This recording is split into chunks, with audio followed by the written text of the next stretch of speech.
Buckle up for a roller coaster tale that's been locked away for years, fueled by fear and embarrassment. Today, I unravel this story not just for personal therapy, but as a cautionary tale for all. Cast your minds back to the whirlwind year of 2018, where my ex-husband and I found ourselves teetering on the edge of a tumultuous marriage. Enter the enigmatic Jez, a character I met on the thrilling grounds of OkCupid. At 28, I collided with his 42-year-old charisma, setting off a spark that would ignite into a blazing adventure. After a few electrifying weeks of virtual banter, we decided to meet at a local hotspot near my abode. Our rendezvous at the restaurant was nothing short of riveting, and soon enough, Jez met my husband, setting the stage for an unexpected twist. Jez and I embarked on a journey that sent shockwaves through my existence. He whisked me away, a captivating force showering me with gifts, flowers, and deeds that transcended the ordinary. It was a relationship like no other, as if we had been cosmic allies searching for each other for eons. Yet, the plot thickened. In the initial weeks, Jez, overwhelmed by my polyamorous lifestyle, hit the brakes, fearing the depth of his feelings. Undeterred, I stood firm, acknowledging his boundaries, and we parted ways, temporarily. Little did I know, the story was far from over. In a dramatic twist, Jez, armed with flowers and a heartfelt plea, stormed my workplace, begging for a second chance. Against my initial resolve, I relented, and we dove back into the abyss of love, uncertainty, and uncharted territories. As our tale unfolded, the days turned into nights filled with laughter, lovemaking, and dreams that had long lingered on my bucket list. But, oh, how fate loves to test our resolve. By August, my marriage crumbled, and by October, my husband had vacated the premises. Alone in a lease I couldn't shoulder, I faced a dilemma. Enter Jez, now offering to be my roommate. 4 months into our journey, hesitantly, I accepted. Little did I fathom the storm that awaited. The transition was seismic, like a switch flipping between day and night. Jez morphed into a stranger, a controlling, jealous, and lazy figure that bore no resemblance to the man I fell for. Hanging out with friends became a minefield, as he bombarded my phone with guilt-tripping messages, making any semblance of independence a Herculean task. December of 2018 marked the climax at my work Christmas party. A simple invite became a battleground, showcasing Jez's aversion to social situations. The person who once enchanted me now struggled in the spotlight. This tale serves as a vivid reminder: beware the personas lurking behind social media screens, for the excitement of meeting someone new can swiftly transform into a roller coaster of chaos and unforeseen challenges. Fasten your seatbelts as we plunge deeper into the riveting saga. It was imperative for Jez to be a part of my social life, an insistence he maintained throughout the month leading up to a crucial event. Initially claiming he wouldn't attend, I accepted it as his introverted nature, respecting his boundaries while extending a warm invitation. However, a last-minute change of heart thrust him into the spotlight, where his discomfort became palpable. Surrounded by welcoming faces, Jez, instead of embracing the warmth, grumbled and criticized every aspect of the party, as though enduring torture. Unbeknownst to him, my direct manager, in an attempt to express gratitude, praised him for the transformative impact he seemingly had on my life. Shockingly, Jez retorted with disdain, discrediting her insight and revealing a darker side I hadn't fathomed. Time froze as Jez's harsh words hung in the air. In a moment of surreal disbelief, I confronted him, dragging him outside to address his behavior. The tension escalated, and a tense apology was extracted before returning to salvage the remnants of the party. The drive home was a silent battleground, echoing my internal worry that I might have irreversibly damaged something fragile. The once slow descent into chaos now accelerated. Jez, once my pillar of support, began invalidating my experiences, waving me away as if my concerns were mere dramatics. His demeanor shifted from annoyance to aggression, snapping at every attempt to share or connect. The man who once validated my trauma now shut me down with a vehement disregard for my thoughts, feelings, or even a simple inquiry about his day. His refusal to discuss past relationships became a glaring red flag.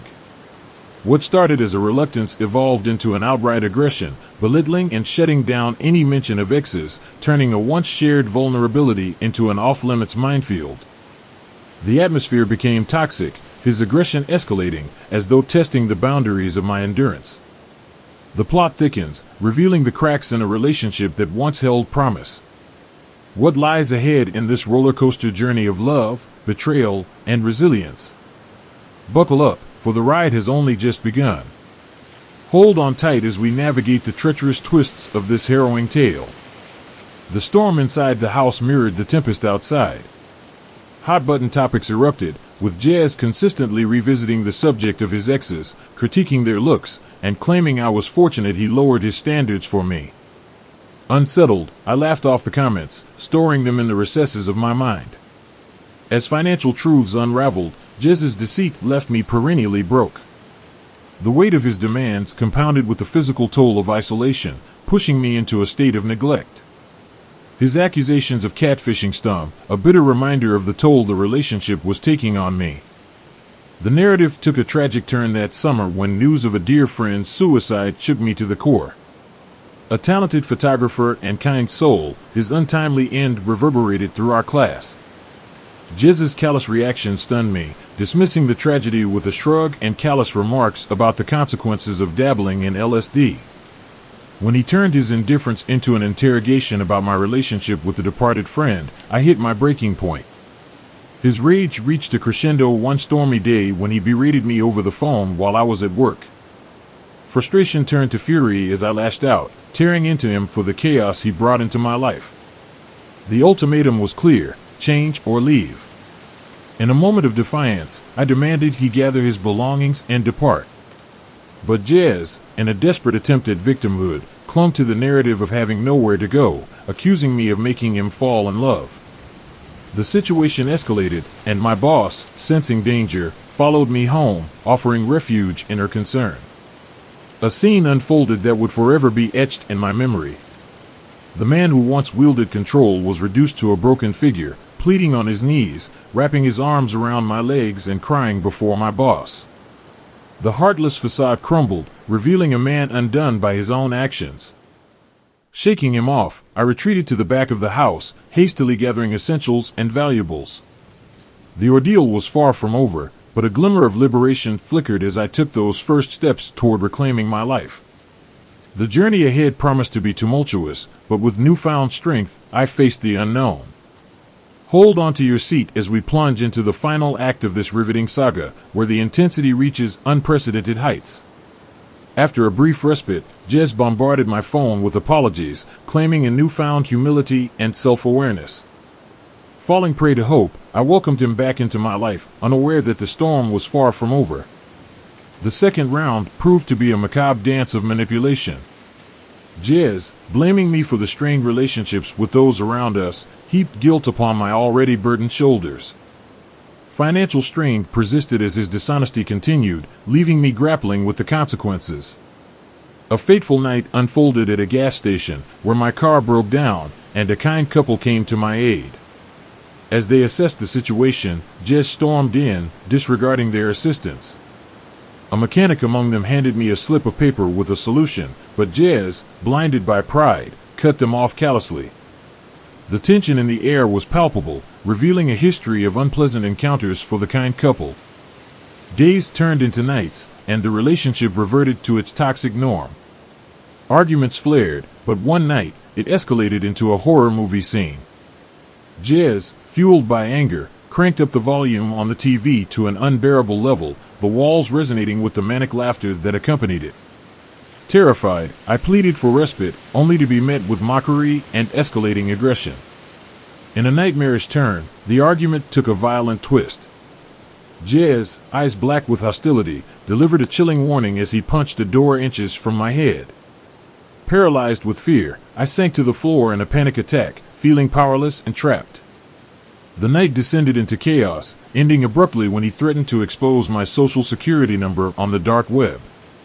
Fueled by desperation, I summoned the strength to end the nightmare. Contacting my landlord, I explained the situation, and she intervened with unwavering support. Locks were changed, rent was reduced, and a police contact was provided for my safety. Jez attempted to manipulate the situation, spinning tales to the landlord, but his efforts were in vain. Weeks of persistent messages followed, a relentless barrage of love bombing, promises, and attempts to find a weak spot. The facade crumbled when he declared his eternal love, met with my silence. The illusion shattered, leaving behind a shattered spirit that took years to mend. In one of our final exchanges, I questioned the transformation from the man I fell in love with. Jez, devoid of remorse, confessed that person never existed. It was a ruse to rescue me from my ex-husband. His final words were a twisted proclamation: "You're just stupid, and you fell for it." The curtains closed on this dark chapter, leaving scars and lessons etched in the wreckage. The end, a chilling proclamation: "Jez, let's not meet ever." At the ripe age of 16, I found myself in an electrifying choir at Eastwood High that dazzled audiences across town. One of our gigs included performing at the heart-pounding middle school sporting events. Now, the middle school in my hometown, dubbed Harmony Haven, stood proudly just a stone's throw from my childhood abode. On this particular November night, the stars aligned for us to serenade a basketball game. As the sun dipped below the horizon, casting shadows on the world, I embarked on a journey that would etch itself into the fabric of my memory. Permission granted to navigate the night alone, though not without a tinge of caution, I strutted through the dimly lit streets. A sense of thrill coursed through my veins. Down from Harmony Haven, a desolate stretch of road lay cloaked in darkness, a realm I'd always found eerie. Determined, I briskly crossed it, setting a pace as swift as my naturally paranoid disposition. About 2 minutes into the shadowy abyss, a symphony of rapid footsteps echoed behind me. Initially dismissing it as a jogger, I soon realized they made no move to overtake me, maintaining a mysterious 10-foot distance. A jaunty tune began to permeate the night air, a whimsical whistle that, at first, I found amusing. The fear that had been suppressed now clawed its way to the surface as the footsteps quickened. No cars graced the road, and in the absence of light, I turned to find only a silhouette, a specter shrouded in darkness. In that chilling moment of realization, my pace escalated to just shy of a sprint. The cheerful whistle evolved into a breathless melody as the pursuer shifted gears, sprinting after me.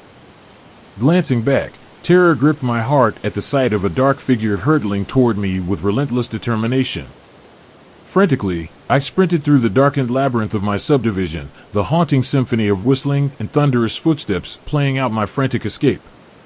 The pursuer kept pace, relentless and unnerving. Finally reaching the safety of my doorstep, I slammed the door shut, locking it with trembling hands. I hastily secured all other entrances, my heart pounding in my ears.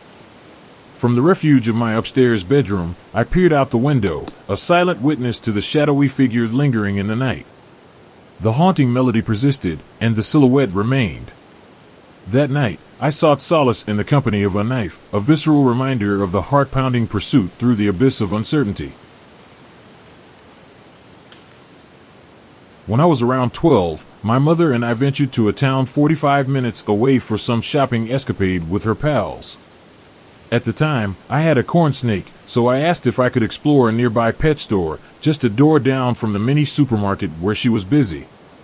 Eager to compare frozen mouse prices, I promised to return promptly. The pet store, a familiar fixture in my memories, exuded a warehouse vibe, dimly lit by distant fluorescent lights. Excitement filled the air as I wandered the aisles, the curiosity of a 12-year-old propelling me forward. As I perused, I couldn't help but notice a bold, middle-aged figure, a bit on the tubby side, sporting dark blue plumber's overalls over a white shirt. Despite the summer heat, this mysterious individual prowled the store, basket in hand. With no items accumulating in the basket, a shiver ran down my spine. I quickened my pace, taking random turns down aisles, attempting to shake off the persistent pursuer. Yet, like a shadow, they remained 10 to 15 feet behind. At one point, I thought I had eluded them, and with a burst of speed, I exited the pet store. Outside, I sprinted down the street to the mini supermarket where my mother was engrossed in her shopping. She hadn't progressed far down the second aisle when I caught up, shedding my bright pink hoodie and tossing it into the cart. I hastily ripped the hair tie from my hair, a premonition that proved wise. Glancing back at the pet store's entrance, my heart pounded as I saw the figure, still clad in overalls and carrying the empty basket, scanning for a glimpse of a 12-year-old girl with a bright pink hoodie and a ponytail. When we left, I spotted them in a plain white van, reminiscent of a scene from a true crime documentary or horror film. Even after a decade, the memory lingers of the person in the overalls who tailed me out of the pet store, steadfastly holding onto an empty basket. I can't help but wonder about the potential horrors that might have awaited me if they had caught up before I reached the safety of that supermarket on that quiet Wednesday afternoon. Let's pray our paths never cross again. I'm unsure if this will attract attention, but I've been reflecting on an incident that occurred recently. As a respiratory therapist employed at a local hospital, I was en route to work, just under a mile from my workplace. Suddenly, the car ahead of me swerved into an emergency lane, appearing to respond to an unforeseen event. Oddly, the driver remained stationary without activating hazard lights or signaling any intention to move. With ample time before my work shift, I assumed the driver might be in distress or experiencing car troubles. In the spirit of being a good Samaritan, I parked on the road shoulder, activated my hazard lights, and attempted to communicate with the driver. Making eye contact, I waved and rolled down my window, asking if everything was okay. Although the driver seemed to acknowledge my offer to help, he exhibited an unusual demeanor. Getting out of his car on a busy road, I, dressed in work scrubs, typically a reassuring sight for people, expected an explanation for his sudden stop. Instead, his behavior felt unsettling, his eyes were cold, and his body language appeared somewhat unhinged or skittish. Despite my inquiries, he remained silent. Sensing discomfort, I cautiously approached, hoping to initiate a conversation about any potential issues. However, he evaded my questions, and while he didn't seem intoxicated, his unsettling black, beady eyes hinted at an underlying darkness. Attempting to understand his situation, I asked about his intended direction or destination. He cryptically replied, "Anywhere but here," expressing a desire to leave the area urgently. Confused, I offered assistance, suggesting he follow me to the hospital. Strangely, upon reaching a turning point, he abruptly stopped following, executed a U-turn, and sped away. While not the most alarming encounter, the sheer foreignness of his behavior left me puzzled and uneasy. His nervous demeanor, rapid gestures, and lack of explanation made the conversation unsettling and still linger in my memory. Although he drove a seemingly functional vehicle, a red Toyota RAV4 hybrid, his actions suggested paranoia and hesitancy. Despite my attempts to ensure his safety, the encounter remained enigmatic, leaving me with an indescribable feeling. If any updates surface regarding a patient matching his description, I'll share them. The memory of his face and the unsettling encounter still lingers, prompting me to trust my instincts and be as polite as possible throughout the interaction. I welcome any thoughts or insights on this peculiar incident.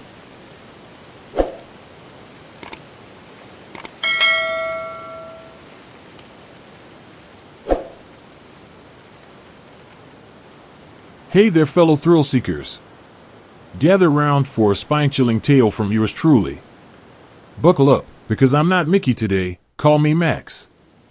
Picture this, back in the day when I was just a wee adventurer under the age of 12, my fearless grandma, Tilly, and I used to embark on epic road trips. We lived close to the border of our homeland, let's call it X, and its lively neighbor, Y'all Land. Now, let me set the scene. Grandma Tilly had a friend in the wild west of Y'all Land that she hadn't seen in ages. After some plotting, the dynamic duo, that's US, decided it was time to hit the road. When Grandma spilled the beans about our upcoming adventure, I had no clue where we were headed, but the mere thought of a road trip with the legendary Grandma Tilly had my excitement meter off the charts. Fast forward a few months, and we're finally hitting the open road. The journey was slated to last a week, filled with pit stops, touristy spots, and, of course, my frequent bathroom breaks. I was no troublemaker, I just had a bladder the size of a walnut.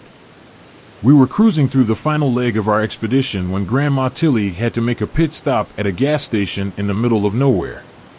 We were running on fumes, and I was practically bursting at the seams. As we strolled into the gas station, my internal alarm bells started ringing like crazy. I couldn't quite put my finger on it until I laid eyes on the clerk.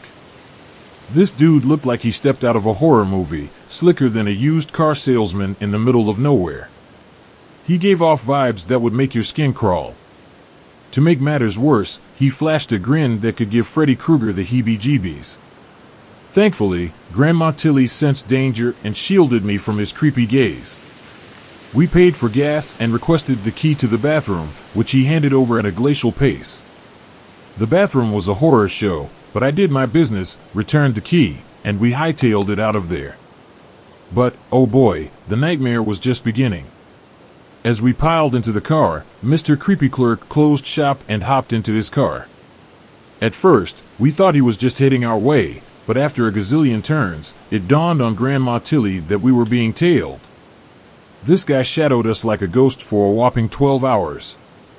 No pit stops, no detours, just relentless pursuit. Why didn't we call for help, you ask? Grandma Tilly didn't have a phone, and despite her rough idea of where we were, it was unfamiliar territory. She wanted to reach familiar grounds before risking a call for aid. Finally, we reached the city where Grandma's friend lived, and we pulled into a police station. The mad lad parked next to us, grinning like a Cheshire cat. Grandma Tilly spilled the beans to the cops, and they handled the situation like pros. But that twisted smile haunted my dreams long after we bid farewell to y'all land. Needless to say, that road trip was our last venture into Country Y and one of the final chapters in our road tripping escapades.